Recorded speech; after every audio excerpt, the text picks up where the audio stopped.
Beatriz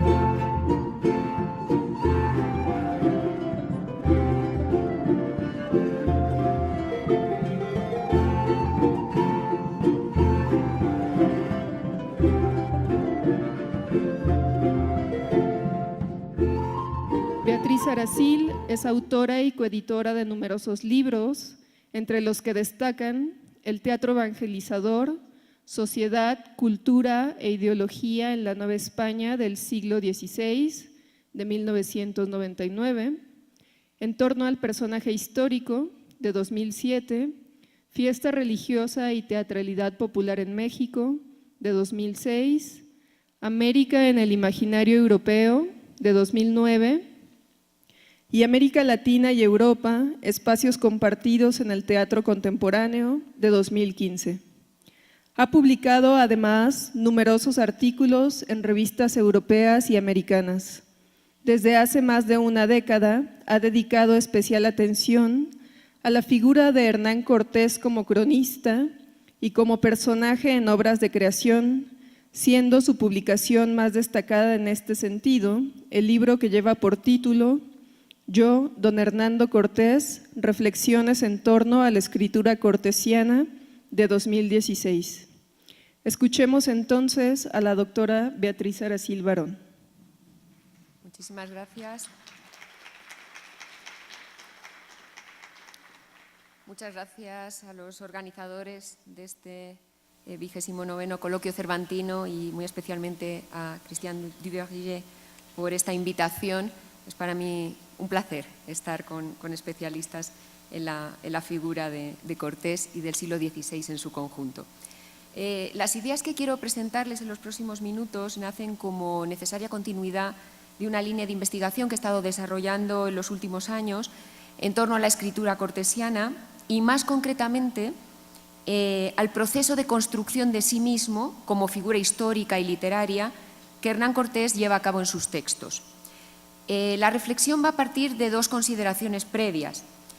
La primera de ellas es la constatación de que esa figura histórica y literaria, con todas las contradicciones, los aspectos controvertidos, creo que se ha ido creando a partir de fuentes que quizás se han considerado más objetivas, pero que no han olvidado, pero han relegado hasta cierto punto los textos del propio Cortés. En este libro que comentaban amablemente en la presentación, yo lo ejemplificaba con una obra que a lo mejor algunos de ustedes conocen, de Vicente Leñero, La noche de Hernán Cortés, del 92, en la que en un momento dado Cortés no puede recordar, bueno, realmente ese es el tema de la obra, no puede recordar lo que ha ocurrido y le dice a su secretario que busquen las fuentes y esas fuentes son Gómara, son Bernal, Tapia incluso, pero no sus propios textos. En la obra de Leñero tiene mucho sentido este olvido de los propios textos, pero yo creo que algo similar ha ocurrido con algunos historiadores, con algunos autores literarios de distintas épocas que no han acudido a la obra del propio Cortés a la hora de trazar la conquista de México. Mi propósito es reintegrar, como está planteándose en este coloquio, el diálogo entre la escritura cortesiana y el resto de discursos que hablan de este periodo histórico. Intentaré también que en las imágenes, si finalmente podemos verlas, pues también se cree este diálogo. La segunda consideración es que para definirse a sí mismo el sujeto necesita situarse en relación con algo o alguien. Y este concepto de sujeto relacional, propuesto por autores como Antonio Cornejo Polar, es muy útil a nuestro propósito porque al discurso de Cortés se le unen o se le van superponiendo una serie de otros, podríamos decir, que tienen que ver con la propia escritura, con el territorio, pero también, evidentemente, con otros sujetos que lo van a ir definiendo en su discurso. En este sentido, de forma individual, claro, podríamos hablar de personajes claves que en la escritura cortesiana se van a situar en esa dimensión de otra edad.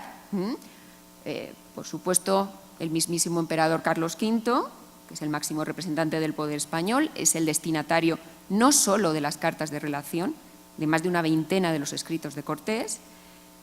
continuando también por rivales en su proyecto de exploración, conquista y ejercicio del poder en el territorio mexicano, desde el gobernador de Cuba, Diego Velázquez, hasta el virrey Antonio Mendoza, pasando por exploradores como Garay, como Nuño de Guzmán,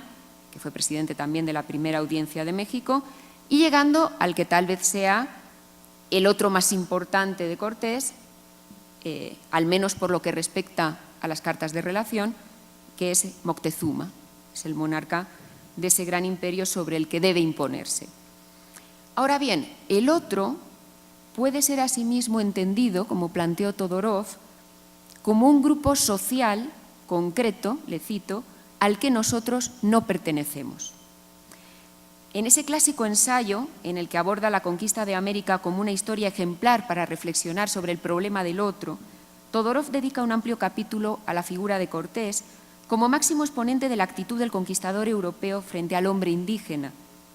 Su conclusión es que hay una comprensión por parte de Cortés, incluso una valoración de la civilización indígena, pero que el conquistador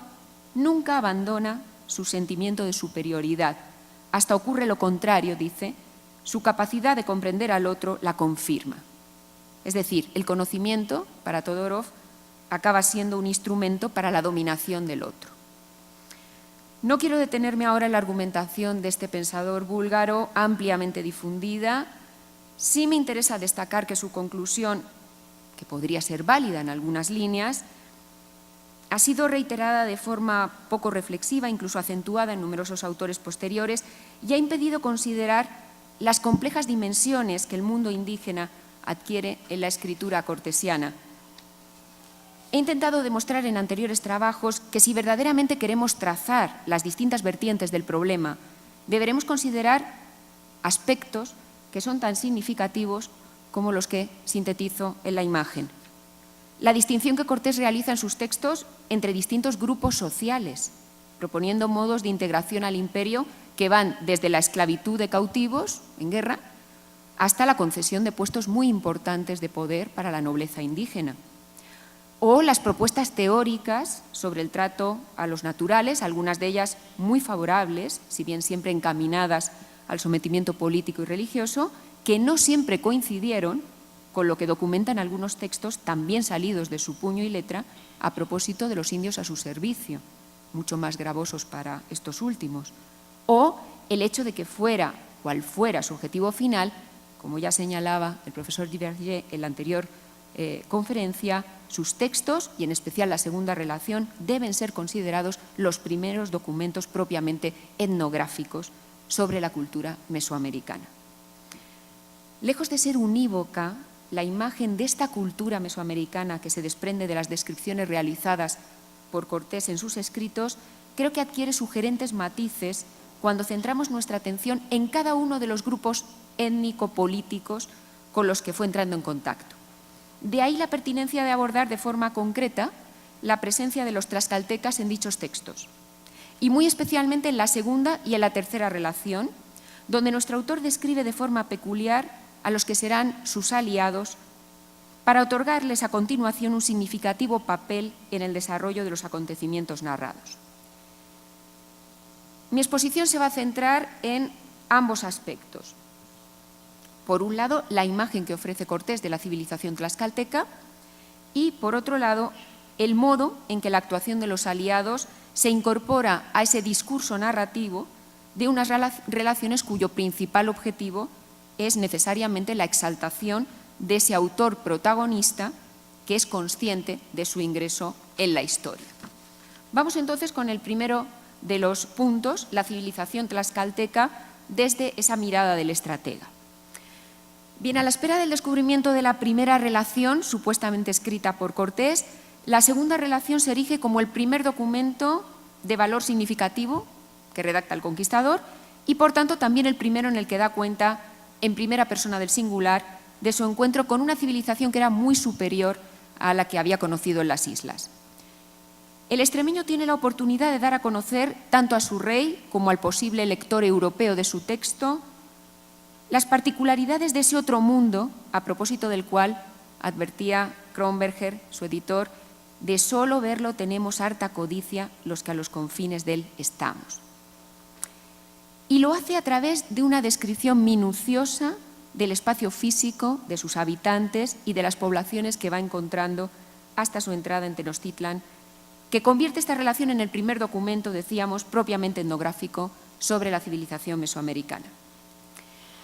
Los firmantes de la Carta de Veracruz ya habían hecho alguna referencia a la organización social de los pueblos encontrados, pero es en esta segunda relación donde comienzan a registrarse de forma sistemática los nombres concretos de las poblaciones y donde se describe por primera vez detalladamente una ciudad, la de Tizatlán, enclave principal de la provincia de Tlaxcala. Y esta descripción resulta de enorme interés por varios motivos. El primero de ellos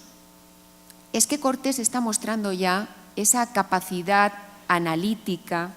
retórica, que va a desarrollar de forma plena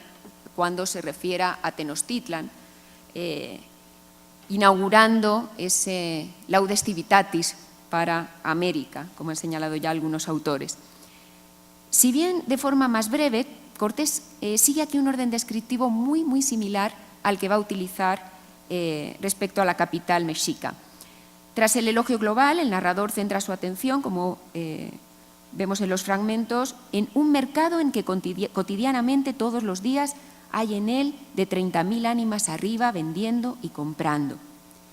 Recorre a continuación los distintos productos con los que se comercia: alimentos, vestido y calzado, joyería de oro y plata y piedras y otras joyas y plumajes, loza de muchas maneras, mucha leña y carbón y hierbas de comer y medicinales, así como las casas donde lavan las cabezas como barberos y las rapan, y los baños. Y termina argumentando por qué considera que deben tener alguna manera de justicia para castigar los malos. Cabe admitir entonces que este pasaje se convierte ya en ejemplo de esa clasificación racional de la que habla Beatriz Pastor a propósito de la descripción de la Ciudad de México, por la que cada elemento se presenta ordenadamente en relación con su función social y económica y como expresión del grado de cultura y civilización que implica. El segundo aspecto que creo que singulariza el fragmento y que voy a abordar algo más detenidamente es el particular manejo que hace Cortés de los referentes compartidos con el lector a la hora de describir esta nueva realidad. Bien, la comparación es un recurso ampliamente utilizado en la crónica de Indias desde los diarios colombinos, pero suele basarse en la semejanza física,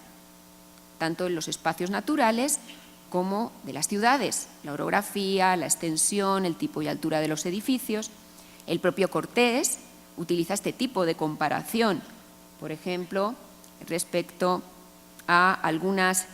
casas de Iztapalapa, dice que son tan buenas como las mejores de España, o como vemos aquí, Temistitlán es tan grande la ciudad como Sevilla y Córdoba, que tiene una plaza tan grande como 2 veces la plaza de la ciudad de Salamanca. La mezquita principal es más alta que la torre de la iglesia mayor de Sevilla. Y ya al final de la segunda relación descubrimos que el nombre con el que pretende designar a todo el territorio obedece a este tipo de comparación, por lo que yo he visto y comprendido cerca de la similitud que toda esta tierra tiene a España, así en la fertilidad como en la grandeza y fríos que en ella hace, y en otras muchas cosas que la equiparan a ella, me pareció que el más conveniente nombre para esta dicha tierra era llamarse la Nueva España del mar-océano. El caso de Tlaxcala es especial, porque el conquistador realiza en esta ocasión una comparación distinta, referida a la organización política, que por su importancia va a ser reiterada, como ha advertido Weckmann, en crónicas posteriores como las de Fernández de Oviedo, López de Gómara o Cervantes de Salazar. Leo: la orden que hasta ahora se ha alcanzado que la gente de ella tiene en gobernarse es casi como las señorías de Venecia y Génova o Pisa, porque no hay señor general de todos. Hay muchos señores y todos residen en esta ciudad, y los pueblos de la tierra son labradores y son vasallos de estos señores, y cada uno tiene su tierra por sí. Como explica Ángel Delgado, Cortés es consciente de hallarse ante un ente político nuevo y para explicarlo acude a su propia formación cultural, encontrando el referente más próximo, aunque no exacto, en las repúblicas italianas, con las que España y muy especialmente la Corona de Aragón mantenía desde tiempo atrás estrechas relaciones comerciales y diplomáticas. Algo similar ocurre cuando explica que Tizatlán es muy mayor que Granada y muy más fuerte y de tan buenos edificios y de mucha más gente que Granada tenía al tiempo que se ganó.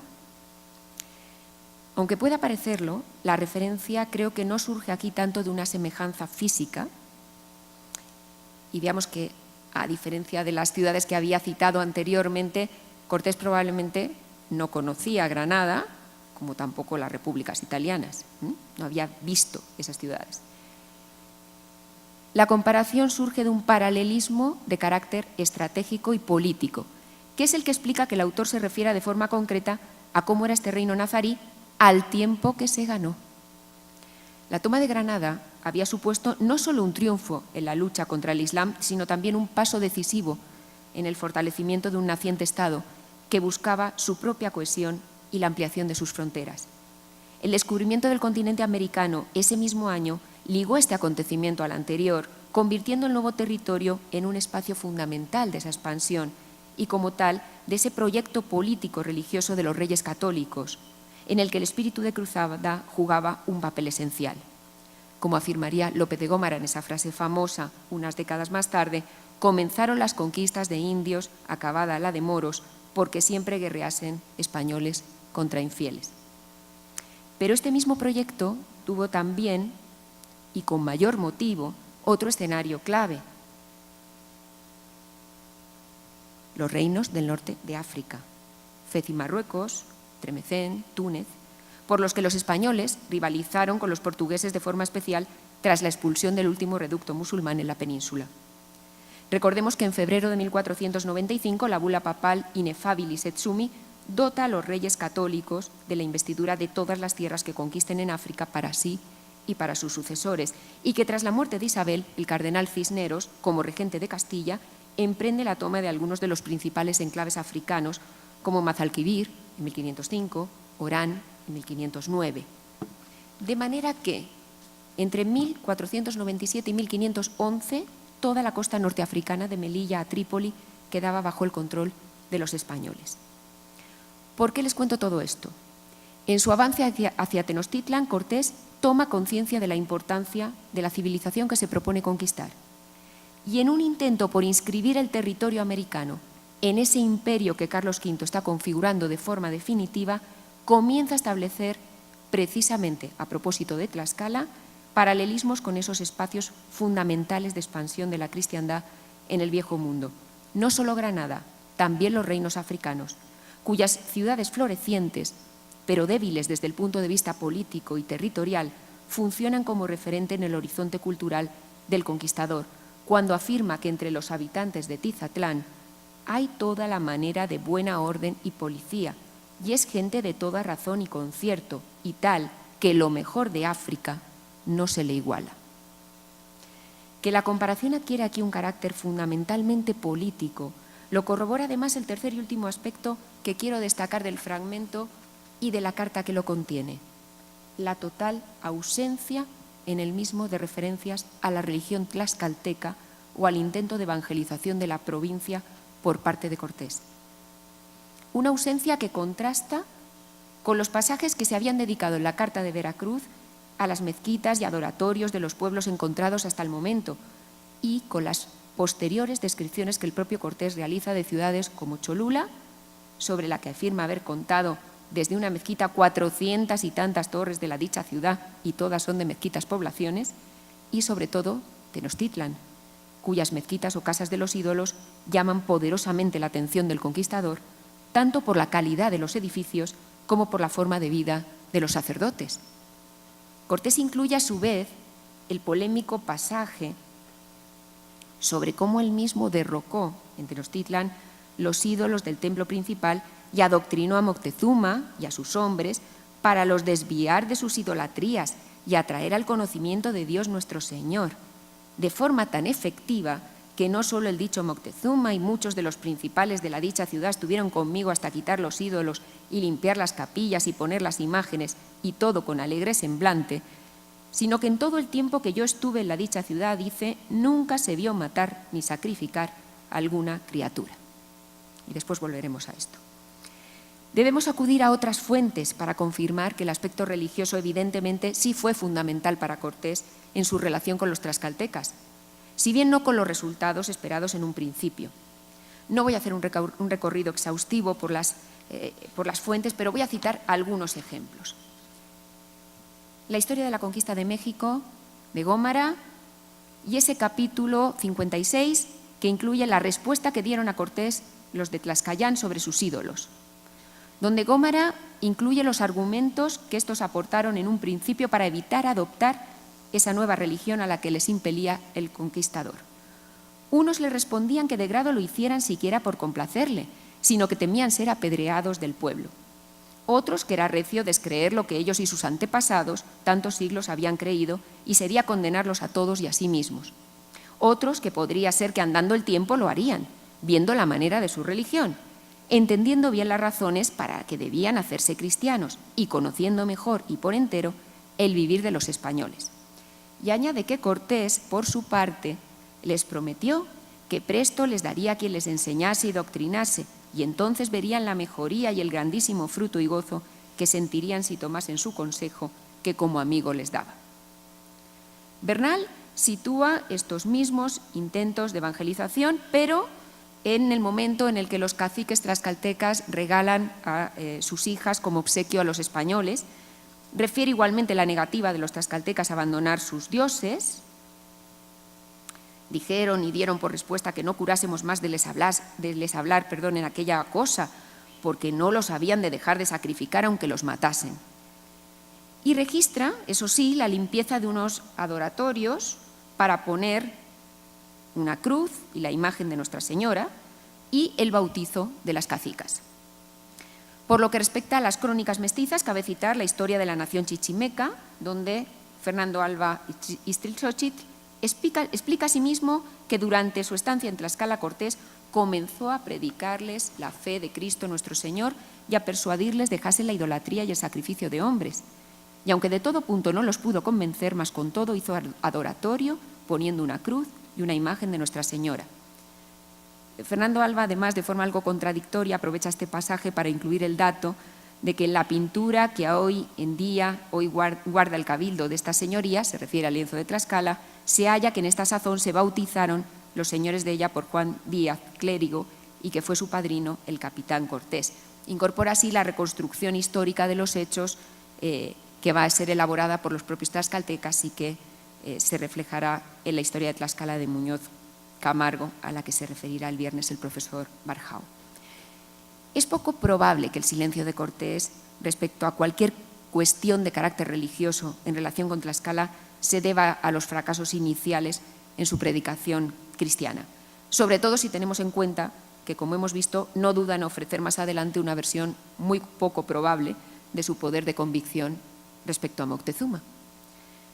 Por el contrario, creo que cabe encontrar una justificación más lógica de esta actitud si analizamos el papel que juegan los tlaxcaltecas en la narración de la conquista de Tenochtitlan. Es por ello que será necesario retomar en los siguientes minutos esta cuestión fundamental y paso entonces a la segunda vertiente de mi análisis. No voy a insistir en esta segunda parte en el crucial papel que los tlaxcaltecas asumieron en la conquista del territorio mexicano, muy especialmente en los acontecimientos que tuvieron lugar en la Noche Triste y en la toma definitiva de Tenochtitlan, y tampoco en este proceso de reelaboración de su historia que ellos mismos plantearon, ocultando las batallas de 1519 contra Cortés para enfatizar, en cambio, su papel de aliados y los privilegios que obtuvieron por ello. Lo que me interesa es destacar algunos aspectos de la incorporación de los tlaxcaltecas al discurso de Cortés como personajes de ese relato personal de los hechos, cuya principal finalidad es construir la imagen heroica del narrador protagonista. El primero de ellos es la manera en que los tlaxcaltecas aparecen en el discurso como sujetos de la acción. Si bien encontramos un evidente predominio de la primera persona del singular en el relato de los hechos bélicos, Cortés logra en estos pasajes una sutil superposición de sujetos con la que a un tiempo destaca e integra su figura en el desarrollo de las hazañas descritas, es decir, una combinación entre el yo y en nosotros que es bastante significativa en las relaciones. Dicha superposición atañe, claro, a sus propios soldados. Ya he intentado demostrar en otros trabajos que el narrador combina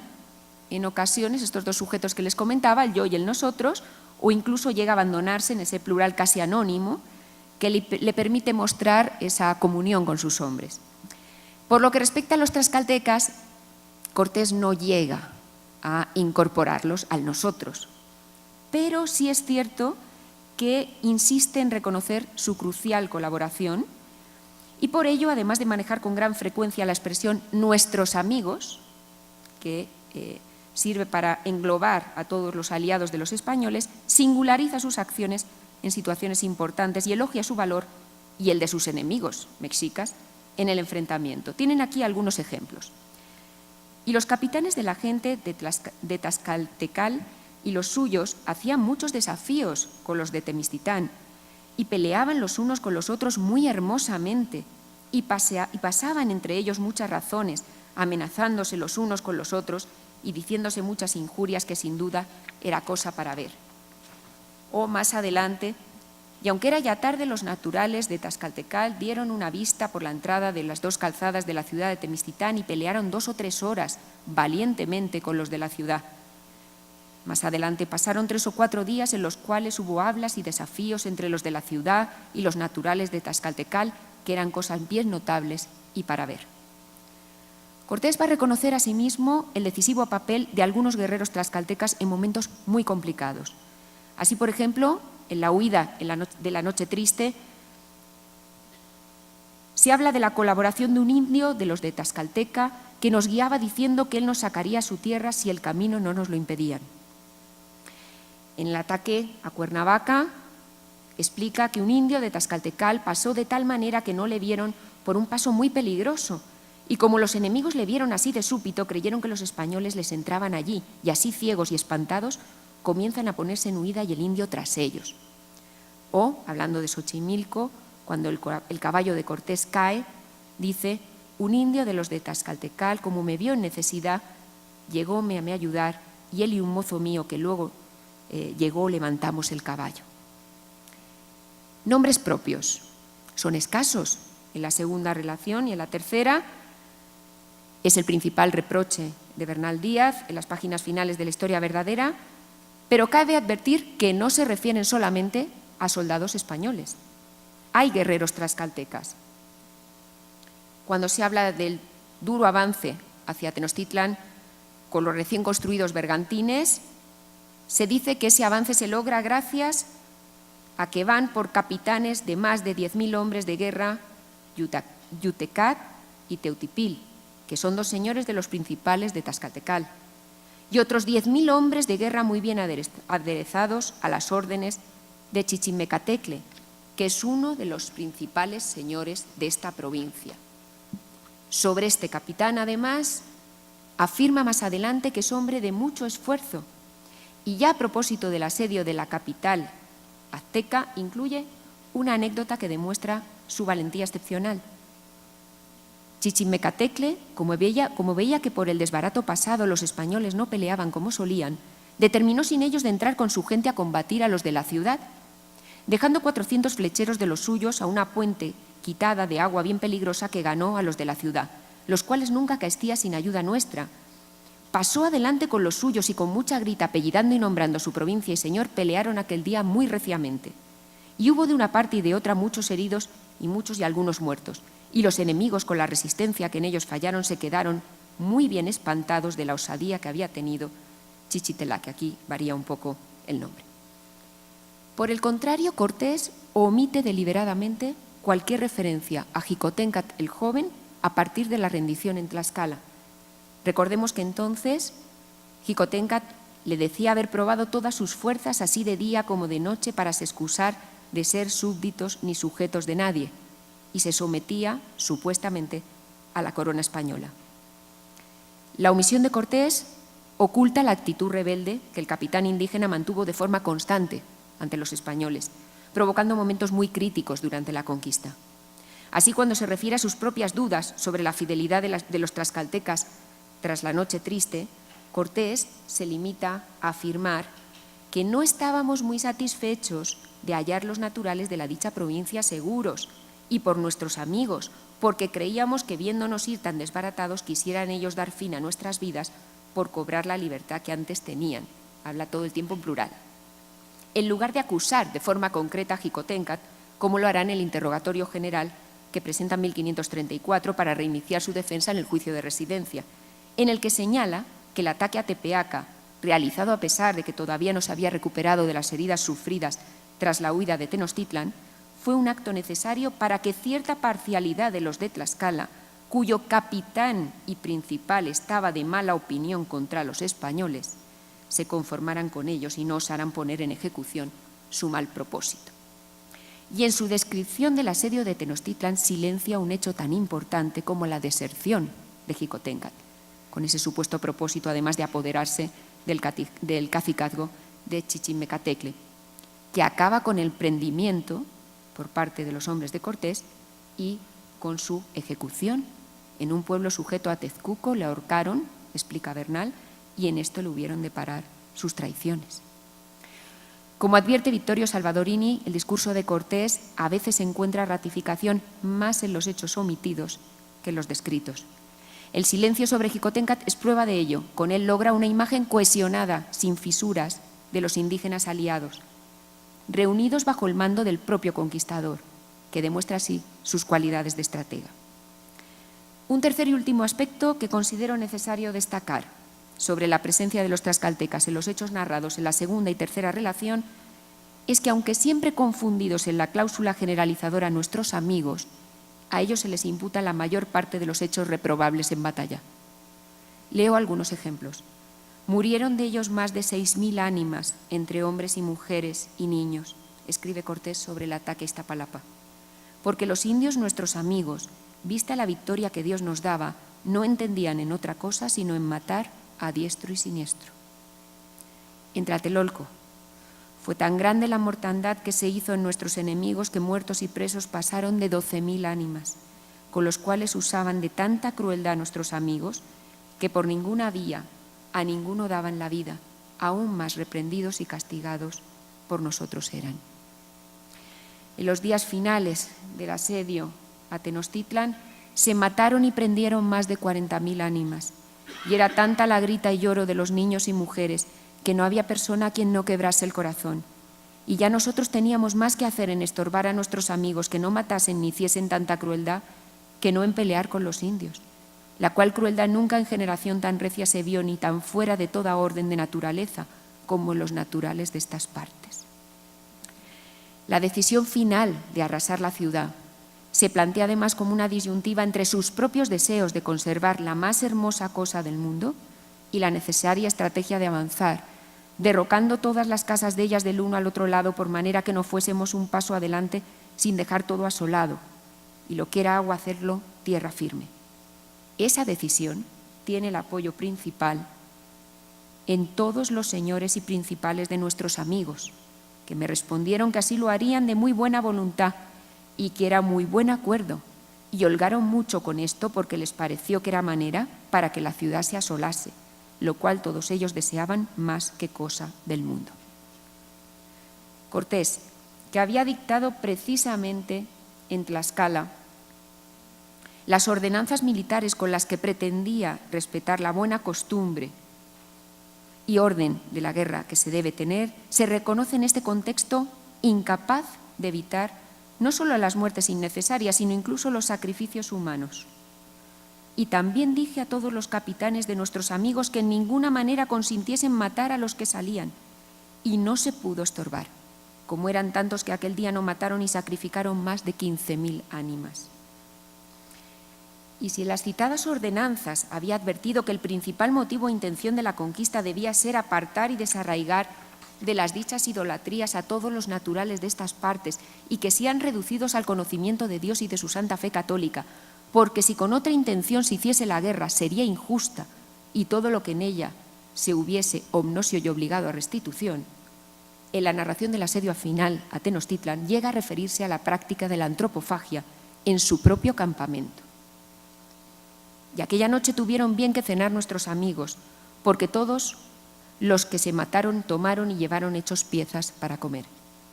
Fecimos tanto daño en ellos que presos y muertos pasaron de más de 800 personas, y así nos volvimos a nuestro real con harta presa y manjar de nuestros amigos. Lo más llamativo de estas últimas frases creo que es el tono con el que se enuncian, la ausencia de cualquier juicio moral a propósito de una práctica que había justificado la esclavización de los indígenas de Tepeaca y que unos años más tarde la Quinta Relación afirmará haber castigado con la muerte. Leo fragmentariamente. Y ofrecióse que un español halló que un indio de los que yo de Tenochtitlan llevaba conmigo estaba comiendo un pedazo de carne de un indio que mataron en aquel pueblo cuando entraron en él, y vínomelo a decir. Y en presencia de aquel señor le hice quemar, dándole a entender al dicho señor la causa de aquella justicia, que era porque había muerto aquel indio y comido de él, lo cual era defendido por vuestra majestad y por mí en su real nombre, les había sido requerido y mandado que no lo hiciesen, y así, por le haber muerto y comido de él, le mandaba quemar. Insisto, en muchas ocasiones lo eludido es más importante que lo escrito en los textos cortesianos. Esta ausencia de un juicio moral, religioso, ante la antropofagia de los indios amigos, tiene sentido en un discurso en el que Cortés, como ya hemos visto, no se había referido con anterioridad a las prácticas religiosas tlaxcaltecas ni a sus intentos de evangelización de estos imprescindibles aliados. Si la inferioridad numérica y las propias circunstancias de la conquista impiden a Cortés y a sus hombres estorbar, como dice él, las crueldades cometidas por los guerreros tlaxcaltecas, en la escritura al menos no hay un fracaso en la tarea evangelizadora del conquistador porque no ha sido iniciada. Intentemos una conclusión. Los dos factores fundamentales que determinan la relación entre Cortés y los indígenas son, en palabras de Salvadorini, la política y la guerra. La afirmación es especialmente acertada en el caso de los tlaxcaltecas, cuya civilización es presentada en las relaciones cortesianas, como hemos podido comprobar, desde una perspectiva política que excluye cualquier referencia al aspecto religioso. Una perspectiva desde la cual se justifica su alianza con los españoles y, por tanto, su decisiva colaboración en la conquista militar del Imperio mexicano. Determinada por este enfoque estratégico político, la imagen positiva de un pueblo con una organización social avanzada, defensor a ultranza de su libertad,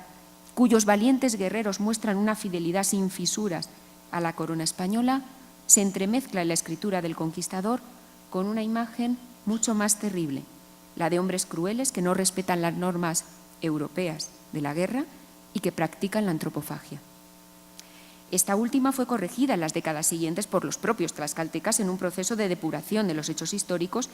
que no solo los transformó a ellos en cristianos ejemplares, sino también a Cortés en el primer misionero de su territorio, pero sin duda se mantuvo presente en los años inmediatamente posteriores a la caída de Tenochtitlan, en los que Cortés accedió a la gobernación de la Nueva España e inevitablemente afectó también a la propia figura del conquistador.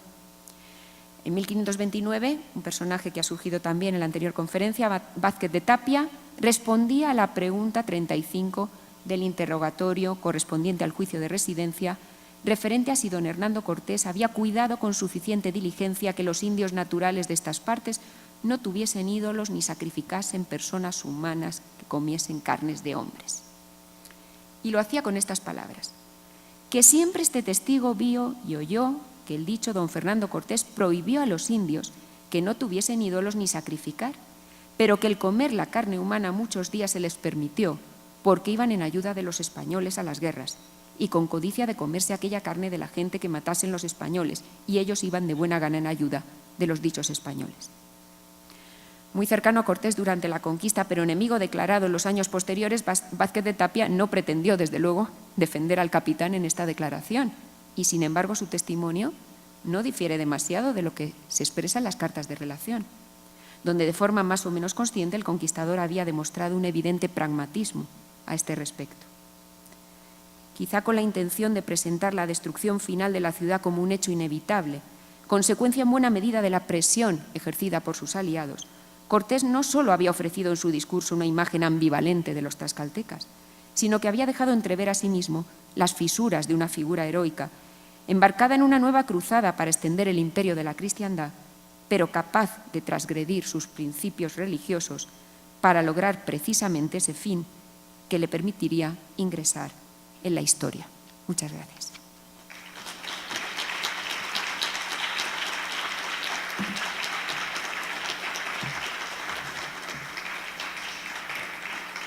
Agradecemos a la doctora Beatriz Aracil Barón, a quien en nombre de este 29º Coloquio Cervantino Internacional hago entrega de la presente constancia por su conferencia El héroe y sus aliados, el papel de los tlaxcaltecas en las relaciones cortesianas.